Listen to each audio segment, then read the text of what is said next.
நம்ம இந்தியாவுல முதல்ல கட்டப்பட்ட இரும்பு பாலம் எதுன்னு கேட்டா எல்லோருமே சொல்றது பாம்பன் பிரிட்ஜ் அப்படின்னு தான். அது ரயில்வே பிரிட்ஜ்.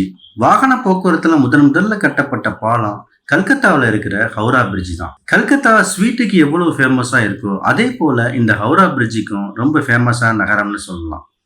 இந்த அளவுக்கு பிரபலமான ஹவுரா பிரிட்ஜ் பத்தி நாம எல்லோருமே கேள்விப்பட்டோம். ஆனா இந்த பிரிட்ஜுடைய வரலாறு, அதுக்கு பின்னாடி இருக்கிற ரகசியம் பத்தி நிறைய பேருக்கு தெரியாது. இப்போ இருக்கிற பொறியாளர்கள் கூட இந்த ஹவுரா பிரிட்ஜ் கட்டுமானத்தின் அதிசயம்னு சொல்றாங்க. இது உலகத்துடைய நீளமான கேண்டிலிவர் பாலங்கள்ல ஒன்று. இந்த பாலம் நட்டு போல்ட் இல்லாம ரிவிட்டை மட்டும் வச்சு கட்டப்பட்டுச்சு. ஏன் இப்படி சொல்றேன் அப்படின்றத வாங்க பார்க்கலாம்.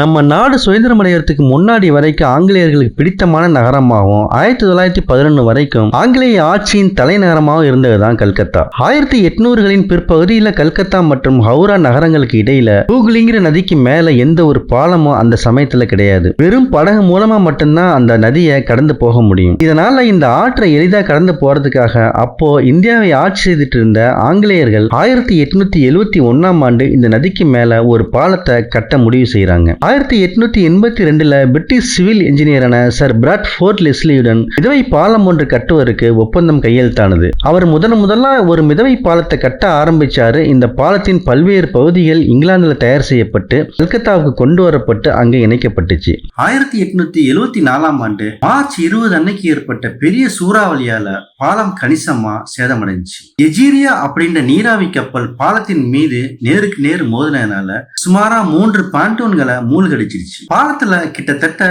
200 அடியை சேதப்படுத்திருச்சு.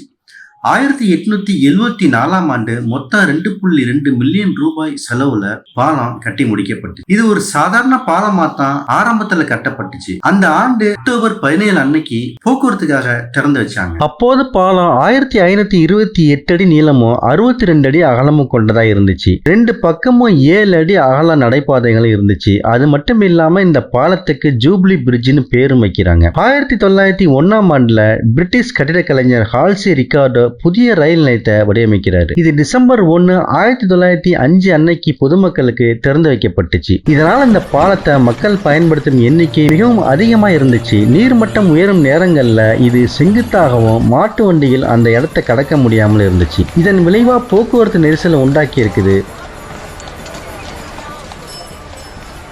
1906ஆம் ஆண்டுக்கு முன்பு பகல் நேரத்துல மட்டுமே கப்பல்கள் கடந்து செல்வதற்காக பாலமானது நடுப்பகுதியில திறக்கப்பட்டுச்சு. அந்த ஆண்டு ஜூன் மாசம் முதல் பகல் நேரத்துல கடந்து செல்ல வேண்டிய நீராவி கப்பல்களை தவிர மற்ற எல்லா கப்பல்களுக்கும் இரவில மட்டும்தான் திறந்தாங்க. ஆனா இது 2 நகரங்களுக்கு இடையே மிகப்பெரிய போக்குவரத்தை கையாளவோ இல்லைன்னா அந்த பகுதியில அடிக்கடி ஏற்படும் புயல்களை தாங்கவோ போதுமானதா இல்லை. அதனால அன்றைய அரசாங்கம் தொடர்ந்து மாற்று வழிகளை தேடிக்கிட்டே இருந்தாங்க. இந்த ஜூப்ளி பிரிட்ஜுக்கு பதிலாக அந்த இடத்துல ஒரு மிதக்கும் பாலத்தை கட்ட ஆங்கிலேயர்கள் முடிவு செஞ்சாங்க. ஆனால் இந்த காலகட்டத்தில் 1ஆம் உலகப் போர் நடந்துகிட்டு இருந்தது. இதனால் அந்த வேலையை அவங்களால தொடங்க முடியல. ஒரு வழியாக போர் முடிஞ்சதுக்கு அப்புறம் 1922ல் நியூ ஹவுரா பிரிட்ஜ் கமிட்டி ஆரம்பிக்கப்பட்டுச்சு. அந்த கமிட்டி ஹவுரா பிரிட்ஜ் கட்டுவதற்கான டெண்டரை அறிவிக்கிறாங்க. அப்போ ஒரு ஜெர்மன் கம்பெனி குறைவான செலவுல அதை கட்டி கொடுக்குறோம் அப்படின்னு முன் வர்றாங்க. ஆனால் அந்த காலகட்டத்தில் பிரிட்டிஷும் ஜெர்மனியும் பயங்கர எதிரிகளாக இருந்தாங்க. இதனால அந்த டெண்டரை ஜெர்மன் கம்பெனி கொடுக்கறதுக்கு ஹவுரா பிரிட்ஜ் கமிட்டி மறுத்துட்டாங்க. அதன் பிறகு இந்த டெண்டர் இந்தியன் பப்ளிக் செக்டர் கம்பெனியான Braithwaite Burn and Joseph construction கம்பெனிக்கு தரப்பட்டுச்சு. இந்த பாலத்தை முழுசா கட்டி முடிக்கிறதுக்கு கிட்டத்தட்ட 26,000 டன் ஸ்டீல் தேவைப்பட்டுச்சு. இந்த அளவுக்கு அதிகமான ஸ்டீல் உற்பத்தி செய்யறது அவ்வளவு சுலபமான வேலை இல்ல.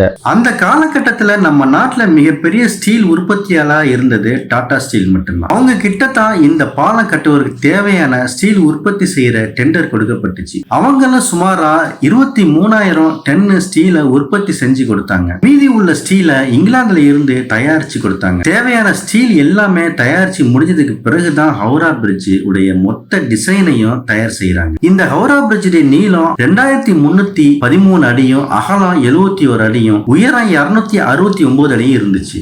ஜப்பானின் அச்சுறுத்தலை மீறி அப்போதைய பிரிட்டானிய இந்திய அரசாங்கம் கட்டுமான பணிகளில் ஈடுபட்டாங்க. ஆங்கிலேயர்கள் ஒரு விஷயத்துல மட்டும் ரொம்பவும் தெளிவா இருந்தாங்க. அது என்ன அப்படின்னா, பிரிட்ஜ் எந்த டிசைன்ல வேணாலும் இருக்கலாம், ஆனா அந்த பிரிட்ஜுக்கு நடுவுல எந்த ஒரு தூணுமே இருக்கக்கூடாது. அப்பதான் எந்த தடையுமே இல்லாம போக்குவரத்து நடக்கும் அப்படின்னு ஆங்கிலேயர்கள் நம்பினாங்க. அதாவது இந்த பிரிட்ஜில் 2 மூலைகள்ல மட்டும்தான் தூண்கள் இருக்கும், நடுவுல எந்த தூண்களுமே இருக்காது. இந்த பிரிட்ஜுடைய மொத்த எடையையும் இந்த பிரிட்ஜின் இரு முனைகள்ல இருக்கிற தூண்கள் தான் தாங்கி நிற்கும். மேலும் ஒரு தூண்ல இருந்து இன்னொரு தூணுக்கு இடைப்பட்ட தூரம் 1500 அடியா இருந்துச்சு. இந்த ஹவுரா பிரிட்ஜ் ஒரு விசித்திரமான பிரிட்ஜ் அப்படின்னு தான் சொல்லணும். ஏன்னா ஹவுரா பிரிட்ஜ் கட்டும் போது பயன்படுத்தப்பட்ட ஸ்டீல் பிளேட்டை இணைக்கிறதுக்கு நட்டு மற்றும் போல்ட் பயன்படுத்தாம ரிவிட்டை பயன்படுத்தினாங்க. இந்த ரிவிட் ஒரு மெட்டல் பின் மாதிரி இருக்கும். இப்படி 1936ல கட்டத் தொடங்கிய இந்த ஹவுரா பிரிட்ஜ் 1942ல தான் முழுமையா கட்டி முடிக்கப்பட்டுச்சு. இதுக்கு நியூ ஹவுரா பிரிட்ஜ் அப்படின்னு பேர் வைக்கிறாங்க. 1943ஆம் ஆண்டு திறக்கப்பட்டுச்சு. இந்த பாலத்துக்கு ரவீந்திர சேது அப்படின்ற இன்னொரு பேரும் இருக்கு. இந்த பெயரை சிறந்த பெங்காலி கவிஞரான ரவீந்திரநாத் தாகூர் ஞாபகார்த்தமா ஜூன் 14 அன்னைக்கு 1965ஆம் ஆண்டு வைக்கிறாங்க. ஆனா பொதுவா எல்லோருக்குமே இது ஹவுரா பிரிட்ஜ்னு சொன்னா தான் தெரியும். இந்த பேரை சொன்னா யாருக்குமே அந்த அளவுக்கு தெரியாது.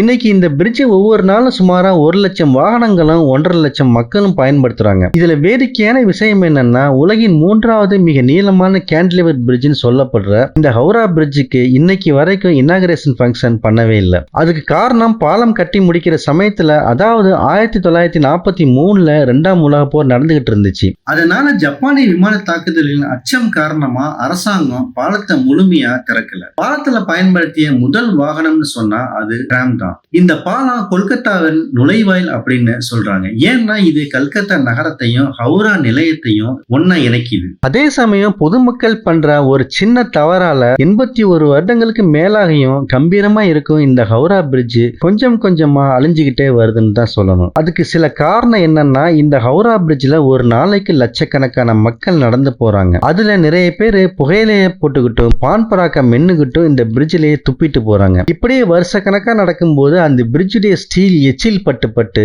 துருப்பிடிக்கிறதா சொல்றாங்க. அதே போல பறவைகளுடைய கழிவுகள்ல யூரிக் ஆசிட் இருக்கிறதுனால இந்த பிரிட்ஜினுடைய ஸ்டீல் மேல படும்போது அந்த ஸ்டீல்ல துருப்பிடிக்கிறதா சொல்றாங்க.